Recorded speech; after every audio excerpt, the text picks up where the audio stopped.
चरण सरोज रज, निज मन मुकुर सुधार। वरण रघुबर विमल जस, जो दायक ही फल चार। बुद्धहीन तन जानिके, सुमिरहि पवन कुमार। बल विद्या बुद्धि देहु मोहि, हरहु कलेश विकार। हरहु कलेश विकार। प्रभु प्रेमियों, उपस्थित परमात्मा के भक्त, आज प्रभु चर्चा में कथा है प्रभु राम के वनगमन की। भगवान राम का जब वनवास हुआ, वह कथा आप लोगों के सामने प्रस्तुत की जा रही है। पहले आप लोग यह थोड़ा समझ लें कि महाराज दशरथ जी जब वह एक दिन बैठे थे, उनके मन में आया और एक दर्पण के सामने वो गए। दर्पण के सामने गए यानी शीशा देखे तो उनके बाल सफेद हो गए थे। तो पहले की ऐसी व्यवस्था थी कि राजा जब अपने जीर्ण अवस्था की तरफ कदम रखते थे तो वह अपना राजपाट अपने बड़े पुत्र को देकर और प्रभु की चर्चा में, भगवान की चर्चा में तपस्या के लिए जंगल चले जाते थे। ऐसा उनके मन में विचार आया और उन्होंने सोचा कि भगवान राम को यह राजगद्दी देकर और हम बचे हुए जीवन को परमात्मा की राह में लगा दें। ऐसा उनके अंदर विचार आया, निर्णय लिए।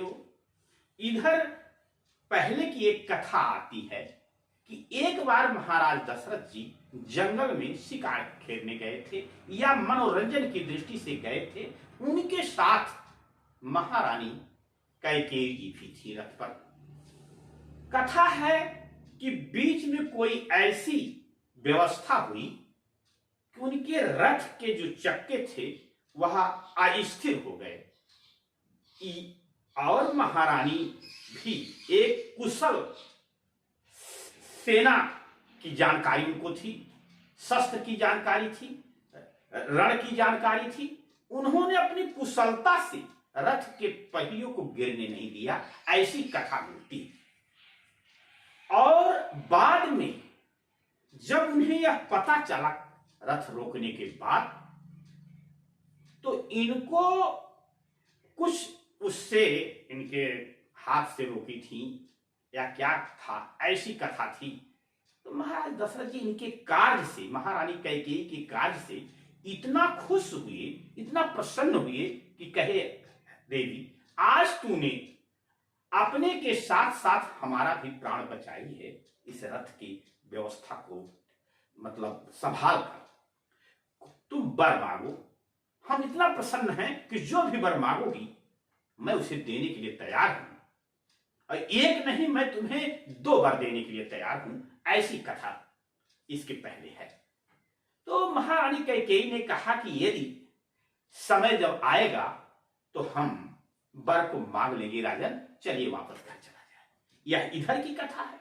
और इधर महाराज दशरथ जी यह निर्णय कर लिए कि हमें भगवान राम को मतलब राजगद्दी देकर और तपस्या के लिए जाना है। ऐसा सोचकर उन्होंने मंत्री आदि को बुलवाकर यह संदेश दे दिया, सुमंत जी को दे दिया। यह संदेश देते हैं पूरे राजमहल में तमाम खुशियां फैल गई। इतनी खुशी हो गई कि सारी माताएं, माता कैकेयी इतनी प्रसन्न हो गई भगवान राम की राजगद्दी से कि नाचने लगी, बेहबल हो गई। सारी रानियां प्रसन्न हो गई, पूरा राजमहल प्रसन्न हो गया। चारों तरफ एकदम घी के दिए जलाए जाने लगे और उत्सव सा माहौल पूरे अयोध्या में और महल में हो गया। यह उत्सव देखकर मंथरा एक दासी थी, महारानी कैकेयी की बड़ी प्रिय दासी थी। कहा जाता है कि वो मैके से ही इनके साथ आई थी, ऐसा मिलता है। तो अब यहां प्रश्न आता है, हमारे कहने का तात्पर्य है कि रामचरितमानस में लोगों के चरित्र के विषय में ही महात्मा तुलसीदास ने नृत्य किया है। तो पहला चरित्र आता है मंथरा का। तो वह एक दासी थी। दासी मतलब किसी का गुलाम से नहीं यहाँ मतलब है। भगवान की भी दास और दासियां होती हैं। दासी मतलब जो अपने कुकृत से, समाज विरोधी कार्यों से प्रेरित उसका हृदय और मन हो, ऐसे व्यक्ति, ऐसे जो दास या दासियां होती हैं। कहने का मतलब है कि हमें मंथरा से यह सीखना है कि परिवार में किसी ऐसे कुटिल व्यक्ति के विचार को नहीं लेना है। यह मंथरा से सीख मिलता है। तो अब मंथरा से औरतों का स्वभाव होता है। किसी समय महारानी कैकेयी जी अपनी मंथरा को यह कहानी सुनाई थी, जो हमने आपको जंगल की कहानी सुनाया, तो उसे याद था। अब मंथरा ने महारानी कैकेयी को मगन देखकर, प्रसन्न देखकर उनके मन में वह 2 वर मांगने की बात कही कि यह अवसर आ गया है। और क्यों ऐसे कहा कि उस समय भरत और शत्रुघ्न ननिहाल में थे और इधर भगवान राम की राजगद्दी का उत्सव मनाया जा रहा है। मंथरा ने कैकेयी से कहा कि आपके निजी बच्चे, देखिए रामचरितमानस एक परिवार की कहानी है, अब वह उसमें भेद डाल रही है। महारानी कैकेयी तो एकदम मगन है भगवान राम को, उनमें कोई अंतर नहीं है।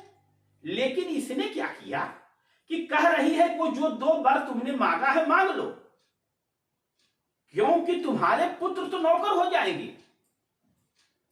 और मौके पर है नहीं, देखिए राजा की कोई चाल है। कैकेयी के बुद्धि को भ्रष्ट करके उसने 2 वर मांगने को कहा। और 2 वर क्या था कि भगवान राम को 14 वर्ष का वनवास। उसने सोचा कि कुछ समय बीत जाएगा और आपके भरत को राजगद्दी दे दी जाएगी, ऐसा तुम जाकर राजा से कह दो, यही अच्छा अवसर है। बहुत ही मंथरा को कैकेयी ने समझाया, या राजी नहीं हो रही थी। लेकिन बार बार यदि आपके परिवार में कोई कुटिल व्यक्ति घुस जाएगा तो आपकी बुद्धि को नष्ट कर देगा और अच्छी खासी परिवार की जो व्यवस्था है वह गड़बड़ हो जाएगा।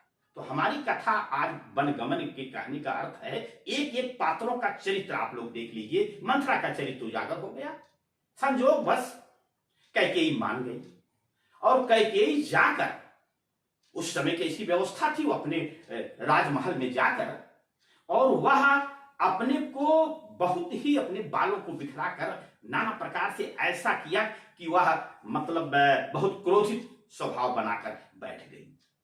अब देखिए राजा दशरथ भी बड़े खुश थे, चारों तरफ एकदम चहल कदमी मच रही, नाच रहे हैं महाराज दशरथ। ऐसे में उन्होंने देखा कि कौशल्या, सुमित्रा, अन्य दासी दासियां राज के चारों तरफ एकदम खुशियां मनाई जा रही है, कैकेयी नहीं कहीं दिख रही है। अब महाराज दशरथ जी जब कैकेयी के मतलब देखने के लिए या एक प्रकार से खोजने के चक्कर में पड़ गए, और जब जाते हैं देखते हैं तो महल में अपने बालों को बिखराकर और वह बहुत दुखी अपना रूप बना लिया है।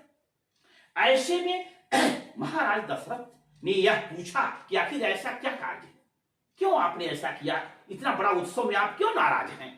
उसने अपने उस 2 वर को मांग लिया। वहीं पर महाराज दशरथ के लिए ये चारों पुत्र इतने प्रिय थे, वो मूर्छित हो गए। ऐसी दशा देख कर लेकिन हर कीमत पर इसने मनवा ही लिया। और इसके बाद हुआ क्या कि भगवान राम को 14 वर्ष का वन हो गया। भगवान राम अयोध्या से बाहर चले गए। आप लोग तो अन्य कहानी जानते हैं, हम इसको थोड़ा सूक्ष्म में आप लोगों को केवल पात्रों के चरित्रों को हमको प्रस्तुत करना है वो बाहर चले गए, भगवान राम बाहर चले गए। इसके बाद लक्ष्मण जी अपनी माता के पास गए। कहने का मतलब एक एक पात्र का, वनगमन के समय जितने लोग थे उनके परिवार में एक एक पात्र का आप लोग परिचय सुनिए। ये गए अपनी माता सुमित्रा के पास। इन्होंने कहा कि हम भगवान राम या भाई राम की सेवा में जाना चाहते हैं। सुमित्रा जी ने एक भी बार उन्होंने एक बार भी नहीं कहा कि राम जो हैं वह तुम्हारे सगे भाई नहीं है। देखिए कितना बढ़िया दृश्य उनके परिवार में है कि पिता एक है, पत्नी 3 है और पुत्र 4 है, और वो चारों एक मां से नहीं है, लेकिन उनमें कितना प्रेम था। ऐसे प्रेम को कुटिल नारी उनके परिवार में भगवान राम को बंद कर दिया, वो बाहर खड़े। इधर लक्ष्मण की मां क्या कह रही हैं, एक बार उन्होंने नहीं कहा। मेरे कहने का अर्थ यही है कि परिवार जो है यह आजकल हमारे समाज में, उसे इस वनगमन की कथा से सीखना है कि कितना सुंदर हरा भरा परिवार। उसमें क्या हुआ, सुमित्रा की माता एक बार भी अपने पुत्र को नहीं कही कि दूसरे के पुत्र की सेवा में क्यों जा रहे हो। सहस उन्होंने आज्ञा दे दिया। लक्ष्मण भी चल दिए, बाहर जाके खड़े हो गए। इसके बाद एक बार भी लक्ष्मण की पत्नी उर्मिला ने भी यह नहीं किया कि अपने बड़े भाई जो तुम्हारे सगे नहीं हैं, वन तो उनका हुआ है, तुम क्यों जाओगे। देखिए, तो हमें इधर सुमित्रा माता से, इधर उर्मिला से, इस तरह से तो इतने लोगों के चरित्र हुआ। इस चरित्र गए, लक्ष्मण भी गए, सीता जी भी अपनी माता कौशल्या के पास गई और उन्होंने प्रस्ताव रखा कि हम भी अपने पति की सेवा में जाना चाहते हैं। उन्होंने कहा कि जंगल है, वहां कष्ट होगा, राजमहल में रहने वाली सुकुमारी हम महाराज जनक से क्या उत्तर देंगे, अन्य लोगों से क्या उत्तर देंगे। उन्होंने कहा कि क्या सूरज से प्रकाश को अलग किया जा सकता है, चंद्रमा से चांदनी को अलग किया जा सकता है। इस तरह से कुछ प्रश्न मां सीता ने अपनी माता से कहा, तो उन्हें भी वह आज्ञा दे दी। इस तरह से राम और लक्ष्मण और सीता जंगल को चले गए।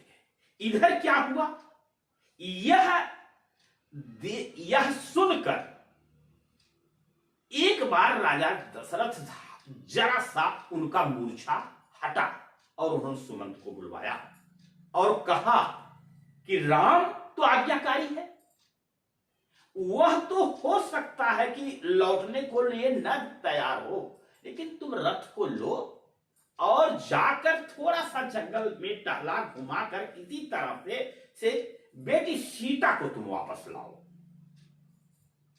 सुमंत जी को आदेश हुआ और वह ले गए छोड़ने उधर। इधर क्या हुआ, फिर राजा दशरथ कह रहे हैं कि वाह, यह कैसा प्राण है हमारे शरीर में कि जो अभी राम के बन जाने के बाद भी यह प्राण नहीं निकल रहा है। ऐसा कहकर राजा दशरथ जी मूर्छित हुए और कथा है कि उनकी मृत्यु हो गई। तो यहां पर भी है कि मोह सकल व्याधि कर मूला, मोह ही सारी व्याधियों की जड़ है। तो इस कथा से यह होता है कि आदमी को इतना मोह भी नहीं करना चाहिए। तो हमारे आज प्रभु चर्चा में वनगमन की कथा में फिर आगे कथा है कि वो जाते हैं जंगल में, फिर अयोध्यावासी उन्हें मनाने जाते हैं, लेकिन वह इन लोगों को सोते हुई अवस्था में छोड़कर श्रृंगारपुर चले जाते हैं। तो हमारा आज भगवान राम की कथा का वनगमन की छोटी सी थोड़ी सी सीख देने का यह अर्थ है कि देखिए, एक परिवार भगवान राम का है कि पिता एक हैं, पत्नियां 3 हैं, पुत्र 4 हैं, सगे नहीं हैं, उनमें इतना प्रेम है और एक दूसरे में कितना प्रेम है। लेकिन एक कुटिल व्यक्ति या कुटिल नारी की व्यवस्था से यह राज ऐसा हो गया। और मेरे इस कथा कहने से और आप लोग जो सुन रहे हैं कि प्रभु की कृपा भय सबका जन्म हमार सुफल भया। आज जो हम कथा कह रहे हैं, और आप लोग सुन रहे हैं। यही जीवन हम लोगों के जीवन में काउंट होगा, यानी लिखा जाएगा कितना क्षण हम लोग प्रभु की चर्चा में या रामचरितमानस की कथा को सुनने में जो मन लगाए रहे हैं। इसी को कहा गया है कि हमारा जीवन आज सफल है, जो मनुष्य के कर्म की है। एक चीज और हम आप लोगों को बता दे रहे हैं कि प्रभु की कथा मैं कह रहा हूं और आप लोग सुन रहे हैं, इससे हमको लाभ क्या है? तो कथा है, रामचरितमानस में है कि जे नर, यानी जो भी हम मनुष्य इस कथा को सुनते हैं, यानी ये नर सुनेंगे गावे सुख संपत्ति नाना विध पावे। ऐसा प्रमाण है कि प्रभु की कथा जो व्यक्ति कहता है और जो लोग सुनते हैं, दोनों को यह प्रभु परमात्मा नाना प्रकार से सुख, समृद्धि और संपदा को प्रदान करता है। जय